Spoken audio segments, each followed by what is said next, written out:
Bonjour, c'est Nelly d'Énergie Soins Divins. J'espère que vous allez bien. Namasté à tous.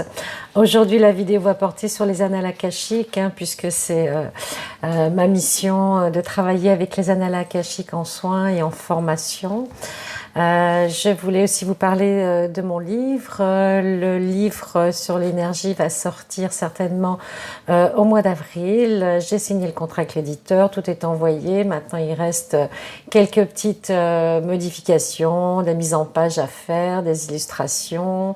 Voilà, le second livre aussi est presque terminé. J'adore écrire et partager un petit peu ce que je vis au quotidien et puis aider les gens si ça leur est utile de connaître un petit peu les soins énergétiques, les soins karmiques. Donc le prochain livre, lui, sera sur les annales akashiques, la réincarnation, les karmas, etc. Voilà. Donc aujourd'hui, on va parler des annales akashiques pour vous expliquer ce que c'est en fait tout simplement.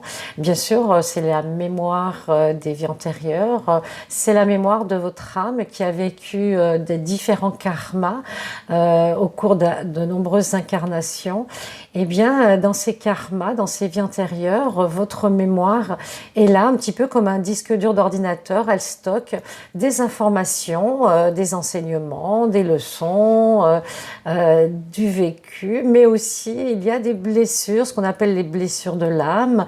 Il y a des traumatismes, il y a des choses que vous avez faites, des serments aussi que vous avez pu faire, prononcer des vœux, des promesses. Et bien tout ça, la plupart du temps, on arrive à le digérer, à le dissoudre, à passer au-dessus de ces épreuves, mais il y en a quelques-unes qui sont plus dures que les autres et qu'on n'arrive pas à libérer tout seul. Donc votre âme est là dans chaque incarnation pour vous rappeler que vous avez un travail à faire pour évoluer, pour atteindre les plans divins, le 7e plan de conscience.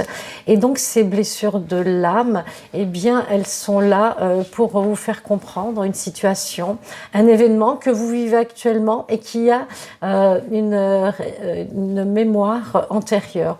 Donc le but de ces soins, c'est de libérer ces mémoires, ces blocages, afin que vous puissiez évoluer, vivre une belle vie, être bien. Et donc le mot akasha, c'est le 5e élément. Ça vient du sanskrit, ça signifie substance primaire. C'est une substance qui est le 5e élément, c'est l'éther. C'est une substance très légère, très fine, qui se trouve en nous et autour de nous, dans l'espace, dans l'univers, dans les plans célestes. Et dans l'akasha, eh bien, il y a les mémoires de vos vies antérieures, ce qu'on appelle les annales akashiques. Voilà. Donc ce sont les mémoires de notre âme, de notre matrice informationnelle, puisque ça contient des informations. C'est un lieu spirituel où sont enregistrés justement tout ce que vous avez vécu dans vos vies antérieures, sachant qu'on a plusieurs karmas.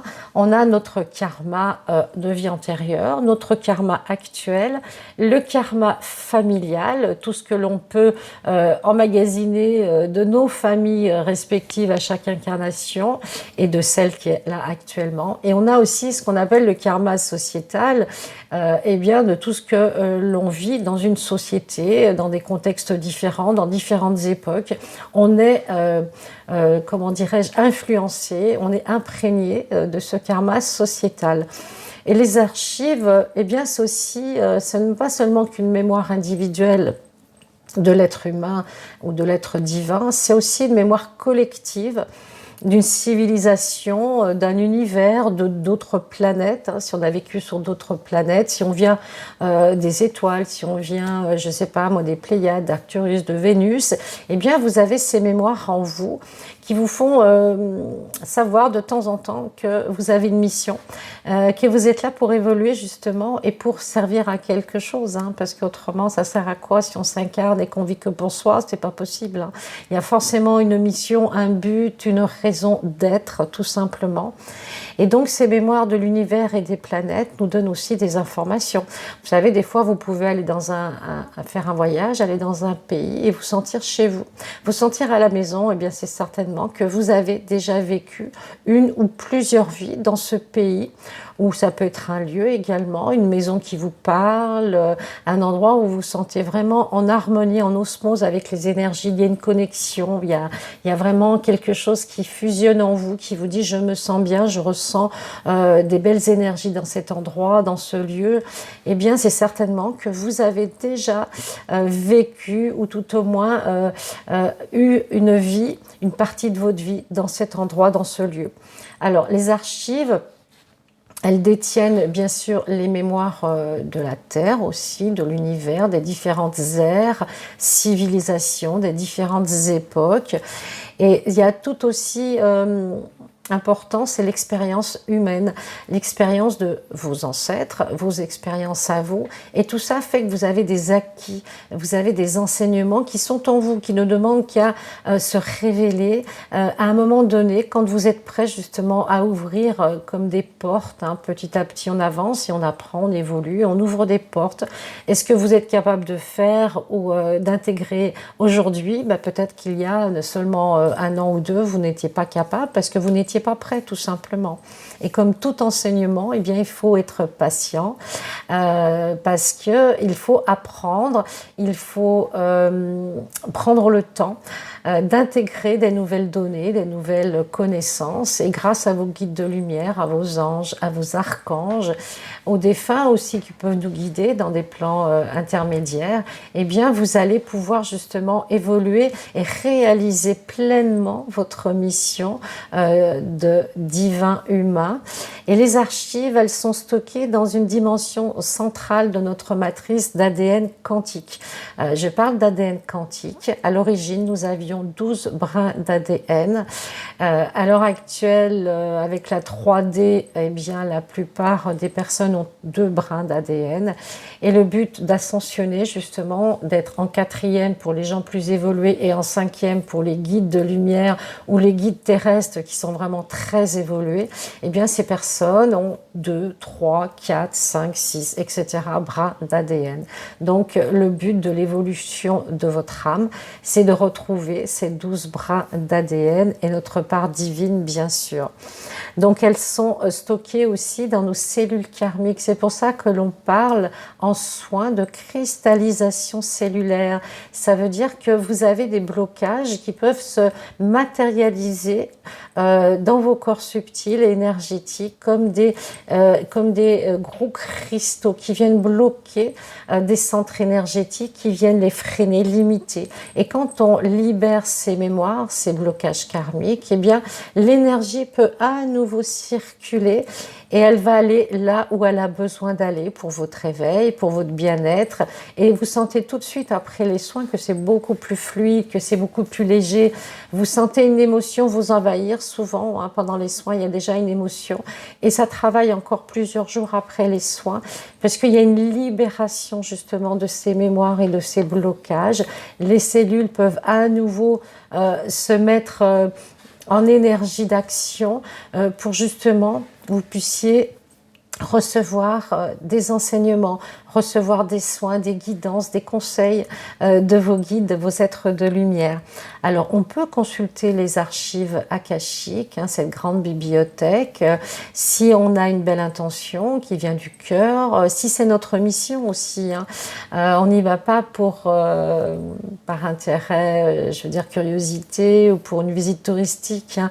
Il faut vraiment que ça ait un but, soit pour votre mission d'aider les autres, peut-être de faire des soins, de pratiquer les annales akashiques. Moi, je forme des personnes en présentiel au boulot dans les Pyrénées-Orientales. Je fais une formation sur les annales akashiques, on va dire 2 fois par an. La prochaine sera certainement au printemps, peut-être au mois de mai, je pense. En avril, je ferai sûrement les soins angéliques, les contacts avec les guides. Et donc, dans ces formations, eh bien, la plupart des personnes arrivent à connecter leurs annales akashiques. Au bout des 2 jours, hein, ils ont tous des ressentis, ils voient des choses, des couleurs, des perceptions. C'est plus ou moins ouvert. Tout dépend si vous êtes vraiment dans l'accueil, si vous êtes vraiment dans une belle intention. Et si c'est le bon moment pour vous aussi, tout simplement, ça peut s'ouvrir après. À partir du moment où on fait les activations, ça va s'ouvrir. Et une fois que la porte est ouverte, eh bien, elle ne se referme pas. Ça peut être pour vous, tout simplement, aussi pour répondre à des questions existentielles, des questions familiales, pour libérer du transgénérationnel, libérer vos ancêtres, vous libérer vos enfants aussi de mémoires lourdes et pesantes. Il y a plein d'ouvertures, il y a plein d'intérêts à aller consulter les annales akashiques, bien sûr. On peut les consulter aussi pour notre évolution, connaître mieux notre mission d'âme, aller dans notre famille d'âme aussi, à des fins thérapeutiques, à des fins personnelles, d'évolution. Et dans le présent, elle nous aide à apprendre des leçons, des enseignements, parce que vous avez, dans ces annales akashiques, vous avez des gardiens qui protègent justement des gens malveillants, l'ouverture de ces annales. Après, vous avez des guides qui vous permettent d'aller où c'est bon pour vous d'aller. Et vous avez des enseignants aussi et des seigneurs des annales akashiques. Mais je préfère parler d'enseignants. Ils sont là justement pour vous donner des clés, des outils pour avancer, pour votre travail, pour votre mission, pour votre vie de tous les jours. Des choses qui vont vous servir à évoluer au quotidien. Voilà. Après, rien n'est imposé, hein. Il y a toujours la loi divine, c'est-à-dire, eh bien, si c'est bon pour vous, vous aurez cette ouverture, vous aurez cette possibilité d'accueillir ces annales akashiques, ces enseignements, si c'est le bon moment. Et puis, mais si c'est un appel du cœur, vous posez pas trop de questions. Voilà. Si c'est un appel du cœur, vous avez envie que c'est quelque chose qui vous attire depuis longtemps. Moi, je sais que j'ai lu des livres sur les vies antérieures depuis, je sais pas, l'âge de 17 ans, 18 ans, quoi. J'ai toujours été attirée par ça, mais je ne savais pas à l'époque que je pourrais travailler avec les annales, que je pourrais y aller. Pour moi, au début, pour avoir des réponses, et puis après pour aider les autres en soins et en formation par la suite. C'est une banque d'informations du champ unifié en fait. Quand on y va avec vraiment une belle conscience, eh bien on trouve les informations dont on a besoin, tout simplement. Mais pour y aller, c'est vrai qu'il faut y aller avec le moins de bagages possible, c'est-à-dire que plus vous serez léger pour voyager, mieux ce sera. C'est-à-dire que le mieux, c'est de libérer la plupart, ou tout au moins les plus gros blocages, les plus grosses mémoires limitantes, les blessures de l'âme qui sont là aussi pour nous faire avancer et pour ne pas les reproduire dans la prochaine incarnation. Donc la plupart de nos blessures ont été orchestrées dans nos vies antérieures. Elles ont été vécues par nous, par notre âme, dans nos vies antérieures, et puis on les répète de vie en vie jusqu'au moment où on est conscient qu'il faut libérer ça et qu'on trouve la bonne personne pour nous aider. C'est important parce que quand on est guidé, c'est beaucoup plus facile, c'est beaucoup plus simple, et puis c'est beaucoup plus léger, c'est plus sympa aussi. On partage des belles énergies, on partage des moments vraiment très forts en émotion avec ces annales akashiques. Donc les enseignants aussi peuvent vous apporter la connaissance, le savoir, vous aider à apprendre et à connaître ce qui va vous permettre d'évoluer. Ça peut aussi aider d'autres personnes. Vous pouvez aussi y aller pour une amie, pour un parent qui a des soucis, qui a des blocages. Et les guides vous répondront toujours. Moi, j'ai jamais eu de problème à ce niveau-là. Après, si jamais il n'y a pas de réponse, c'est que soit la question est mal formulée, c'est un peu confus, c'est un peu brouillon, il y a trop de questions dans la question. Ou alors c'est que c'est peut-être pas le bon moment pour la personne de libérer son karma. Parce qu'il faut bien comprendre que le karma, il faut quand même le vivre, il faut le travailler, c'est notre job à nous. Donc si c'était si facile de dire bon on va prendre un petit bébé, on va lui libérer tout son karma, comme ça il aura une vie magnifique. Non, ça se passe pas comme ça. Le karma, il faut le vivre, il faut expérimenter, il faut ressentir les choses, il faut vraiment être présent dans son incarnation. Et donc, quand c'est le bon moment, là, vous pouvez libérer votre karma. Alors, les outils, il y en a plusieurs, vous les connaissez.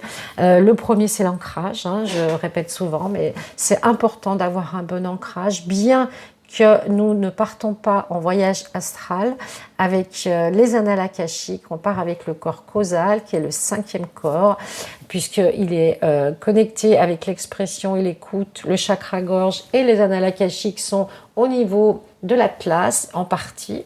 Nous partons avec une canalisation en fait. C'est de la médiumnité tout simplement. On canalise avec le 3e œil. Et on va visiter ces annales akashiques. Si elles veulent bien s'ouvrir, des fois il y a des moments, elles ne s'ouvrent pas, c'est pas grave quand c'est pour soi. Moi j'ai plus de mal pour moi maintenant. Au début j'y arrivais très bien pour moi. Et maintenant j'y arrive très bien pour les gens, mais j'ai plus de mal pour moi. C'est vrai que j'y vais pas souvent pour moi. J'ai perdu entre guillemets l'habitude et peut-être que j'ai peut-être pas à y aller pour moi en ce moment, qu'il n'y a rien de particulier à connaître et je communique déjà directement avec mes guides pour mes livres, pour mes enseignements. Je leur pose des questions et en général j'ai la réponse, donc j'ai peut-être pas pour l'instant à aller voir d'autres vies, j'ai pas à le connaître, hein. De toute façon si c'est pas le moment ils me le donneront pas et c'est très bien comme ça, hein, je l'accueille, hein.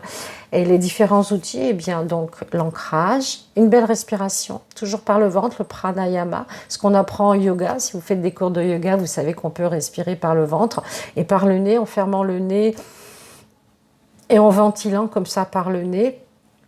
Respiration Jai, si je me rappelle bien de mes cours de yoga avec ma fille, eh bien là ça permet de libérer le mental et d'aller dans le subconscient un petit peu, vous savez quand vous allez vous endormir le soir, vous allez dans votre subconscient, eh bien c'est la même chose un petit peu, la méditation, le yoga, la respiration et l'ancrage, voilà c'est les clés principales pour pouvoir accéder à vos annales akashiques. Voilà, j'espère que cette vidéo sur les annales akashiques vous a parlé, que vous avez appris quelques petites choses.